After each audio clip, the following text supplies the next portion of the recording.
पिछले जन्म का हिसाब। एक ब्राह्मण यात्रा करते करते बड़े बड़े महलों और नगर में पहुंचा।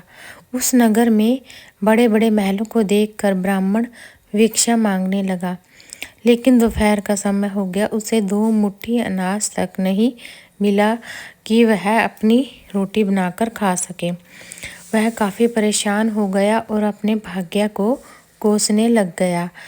अब उसे थोड़ी सी वह आगे जाता है तो उसे एक महान सिद्ध पुरुष दिखते हैं। वह कहते हैं, तुम पशुओं से भिक्षा मत मांगो, तुम मनुष्य से भिक्षा मांगो। तो ब्राह्मण कहता है, महाराज, मैंने मनुष्यों से ही भिक्षा मांगी है जो बड़े बड़े महलों में रहते हैं।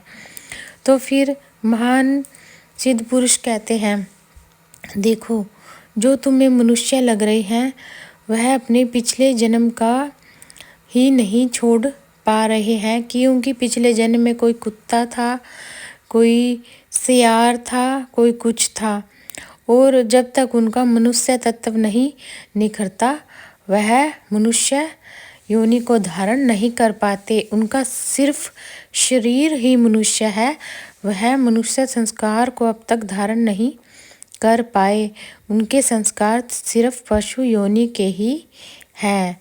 तो वह सिद्ध पुरुष कहते हैं, देखो, मैं तुम्हें यह चश्मा देता हूँ, तुम यह चश्मा लगा के देखना कि कौन मनुष्य है और कौन पशु है।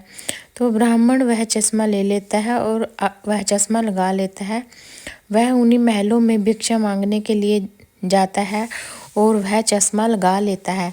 तो वह चश्मा लगा के देखता है कि यह तो पिछले जन्म में कुत्ता था, कोई शेर था, कोई कुछ था।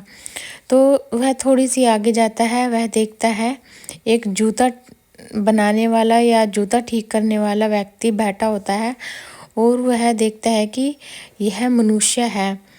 तो वह उस मनुष्य को कहता है कि मैं तुमसे कुछ ले तो नहीं सकता, परंतु तुम में मनुष्य तत्व है, तो मुझे भूख लगी है, फिर मैं तुमसे मांगता हूँ।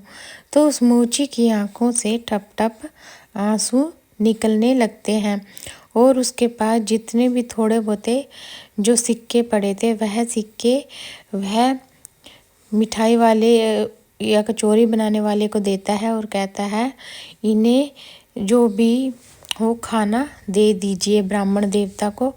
और वह जल्दी जल्दी घर जाता है और एक जूतियों का जोड़ा उठा के लाता है और वह मन ही मन में सोचता है कि इसे बेचकर जो भी दाम मिलेगा वह मैं ब्राह्मण देवता को दे दूंगा।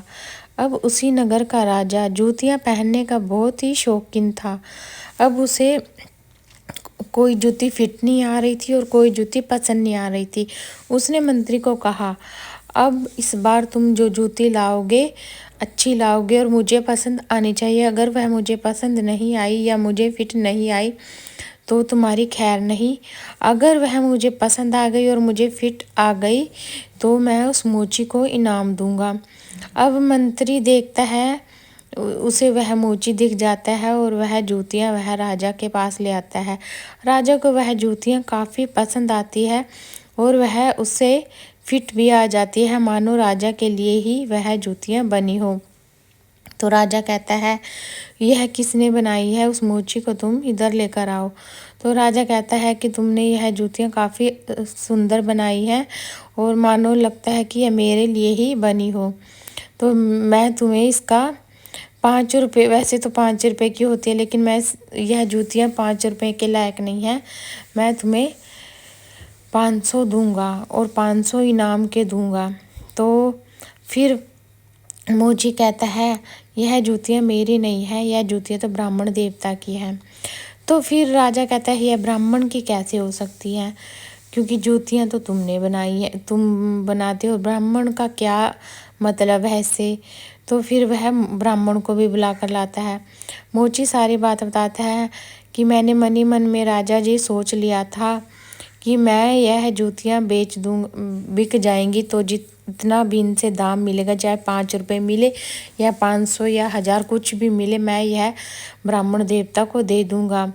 मेरे पिछले जन्म में ना जाने मैंने किस किससे कहा होगा कि मैं यह दूंगा और फिर बाद में मुकर गया होऊंगा और इस जन्म में मुझे मोची पना मिला, लेकिन अब मैं मुकरूंगा नहीं। यह जो भी हो, यह आप ब्राह्मण देवता को इसका दाम दे दीजिए। तो राजा बड़ा ही आश्चर्यजनक होता है यह बातें सुनकर, और ब्राह्मण देवता वहाँ पर आता है और उस राजा को कहता है कि मैंने इससे भिक्षा इस मोची से भिक्षा इसलिए मांगी है कि इसमें मनुष्य तत्व है। मुझे कोई महान सिद्ध पुरुष मिले थे, उन्होंने मुझे यह चश्मा दिया था। इससे पता चलता है कि किस में मनुष्य तत्व है और कौन पशु तुल्य है, पशु के समान है। तो राजा कहता है अच्छा, तो मैं भी लगा के देखता हूँ। राजा ने वह चश्मा लगा कर देखा तो उस चश्मे से उसके मतलब दरबार में कोई कुत्ता, कोई मतलब बकरी, कोई कुछ मतलब सारे पशु पक्षी मतलब पशु भरे पड़े थे उसके दरबार में। और उसने जब खुद को शीशे में देखा तो वह शेर दिखाई दिया। उसने कहा यह तो बड़ा ही चमत्कारी चश्मा है, और मैं पिछले जन्म में शेर था और इस जन्म में भी इनका राजा बन गया हूँ। तो राजन कहता है ब्राह्मण देवता, वह महान सिद्ध पुरुष कहाँ है? तो ब्राह्मण देवता कहते हैं देखिए राजन, वह तो पता नहीं अब कहाँ चले गए, परंतु श्रद्धावान ही उनसे फायदा उठा सकते हैं। ब्राह्मण ने आगे कहा राजन, अब तो बिना चश्मे के भी मनुष्य तत्व को परख सकते हैं। एक मेहनत करे और एक उस पर हक जताए तो समझ लो कि वह सर्प योनि से आया है। खोदने की मेहनत तो चूहा करता है, परंतु सर्प उसे मारकर अपना हक जमा बैठता है। अब इस चश्मे के बिना भी विवेक का चश्मा काम कर सकता है। हम स्वयं को देखना चाहिए, ना कि दूसरे को देखना चाहिए कि हम सर्प योनि से आए हैं या शेर योनि से, या सचमुच हम में मनुष्य तत्व खिला है या पशु तत्व बाकी है। हम पशुता को बदल सकते हैं।